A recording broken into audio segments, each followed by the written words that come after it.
kind of just Googled Mexican food, like casual Mexican food. We ended up El Ultimo Taco. I'm eating flatas. They're delicious. Like meat instead of a fried corn tortilla. And then they've got these things. They look like onions. I thought they might have been squid. They have a really firm texture when you bite down. You go through it, but they're pork skins. Frijoles especial. They got some meat in them. It is delicious. So I bought these empanadas from a girl walking around. Caramel with pecans on top. All right, back to work. I had a hard time figuring out what was wrong with the drone. I finally plugged my phone into it and an error message came up that something has happened to the camera sensor. I've been trying to find another camera for it, a rental. LensRentals.com won't take the camera out of the Inspire 2 package. Blue Skies and Camera Lens Rentals are out. I'm packing everything up. We gotta go pick some batteries up in Mcallen, and then I guess we're going back to Austin because there's no point in being down here if we don't have a drone to fly. We can go hang out with Diago, man, my sound dude, and Chris, and meet all the scene people up there. This is Ben.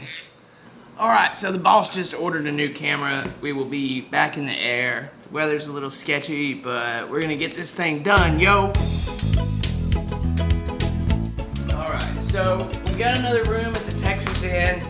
I boxed up my old Mavic, the X7, went to DJI's website, printed out, got repair forms for both of them completed. They sent shipping labels, and now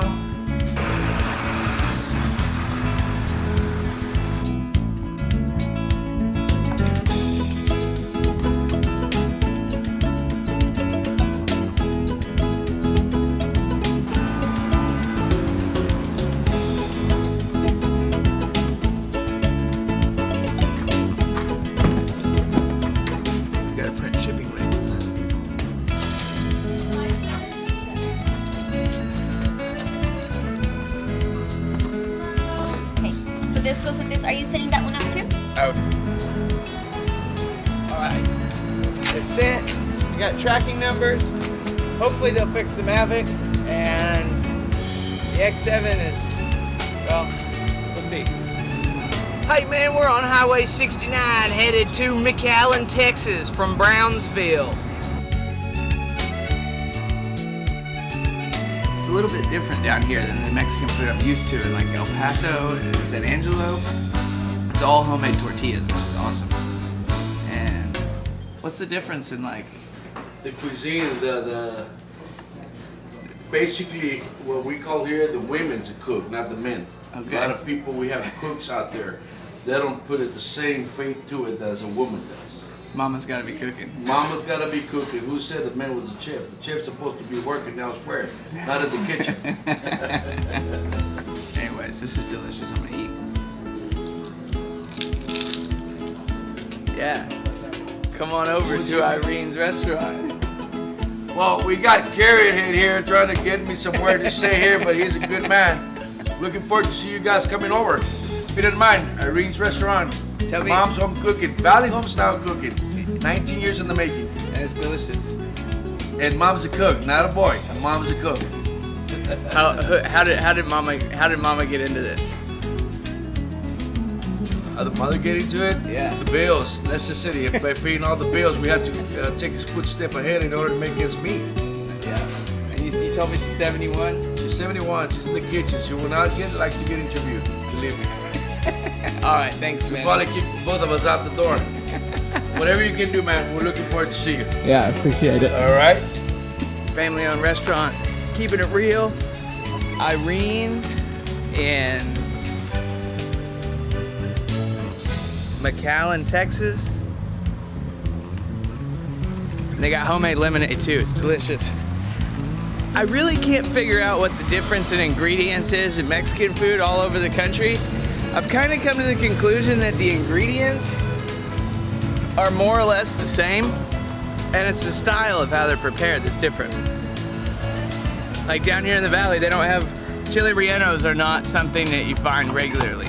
Whereas in California, West Texas, even like El Paso, chili rellenos are a staple on the menu. But I'm just gonna assume that chilies don't grow well because it's too humid and not hot enough. But they have seafood down here, so because we're so close to the coast. And I have yet to eat any Mexican seafood in the valley yet. We gotta get on top of that. All right, so shooting time lapses is like one of those things where I'm just sitting around and don't really have anything to do. And I started chatting with Chris. I think he's camera shy. That's Chris. And he invited me to go ride mountain bikes. So where are we at? We're at Mission Trails. Mission Trails outside of Rio Mcallen. Grande, Mission, Texas. Mission, Texas, all right. Yes. Another one of those like Alamo, Texas. I was stuck there for a couple days. Yeah, so we're at Mission, Texas. All right, so we're going to ride bikes.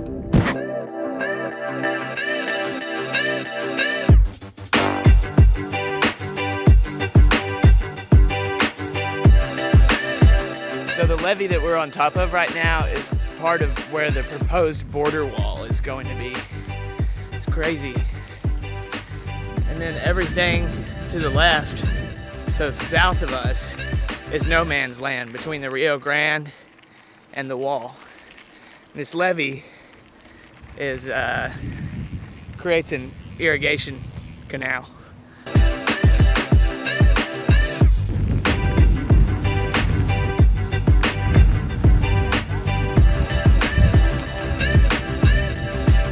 So we're coming back out here tomorrow. I just want to get some shots on the levee. This is the Benetison State Park. You know what this section is called? Of the wall? This is part of the wall. It's on top of the levee. There's a straight concrete drop off like 20 feet down to the bottom and like a 3-foot chain link on top. So you can jump over, but you're screwed when you hit the ground on the other side. And I don't think you're coming up either.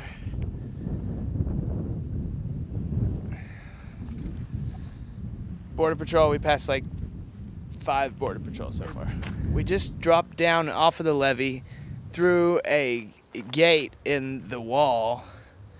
Border Patrol's sitting up there. They've been at all the entrances. And this is the Montezuma cypress, or a Montezuma cypress.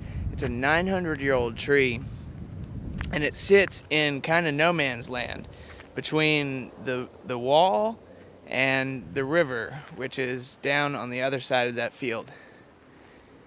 It's really strange to think that we're gonna isolate like this beautiful agriculture land, you know.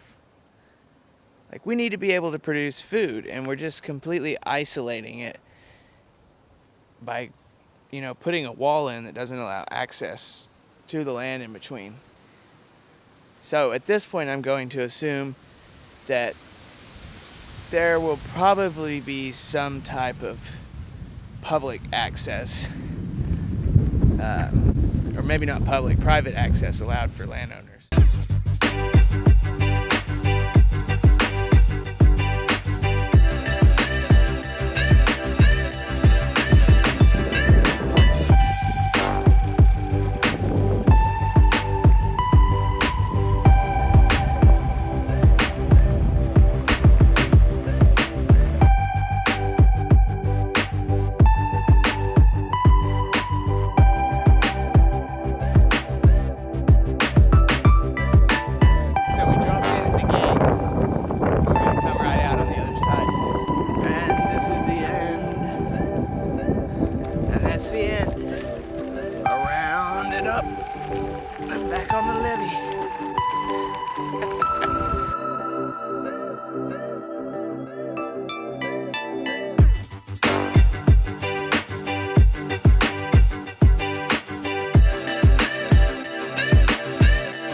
I've got like seriously sore in between like the bottom of my butt cheeks, right where they sit on the seat. I freaking love the HEB.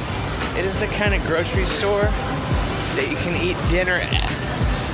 Like, that's what I'm doing. Bananas and smoothies, pineapple cactus juice made in the store. It's delicious. Check this out. They have like a full-on tortilla factory going in here. Dude, it felt so good to go on that bike ride today. Like, get some exercise in, get a little pump on the legs. We rode like 16 miles on bikes today, and that border wall is seriously large. Imposing, I got the hiccups. Like 20 foot of concrete in the sections on the levee, and then those steel bars are like 20 foot tall. When you're right beside it, it's very dividing. I heard it described as something that has never happened in history with the exception of tectonic plates shifting. That it will literally split a continent in half. It was cool to get the perspective of the locals on how they see it and how they really view their area. They were like, this is like a forgotten part of America. In the last 10 years, they've really decided to adopt it back from Mexico and acknowledge South Texas as a piece of the United States. I don't know. It's been an awesome day. I got a full belly. My ass is really sore right in here from the seat on the bike. And I'm going to bed now. So, thank you so much for watching. I love you guys. I hope you have a great night. And I will see y'all very soon.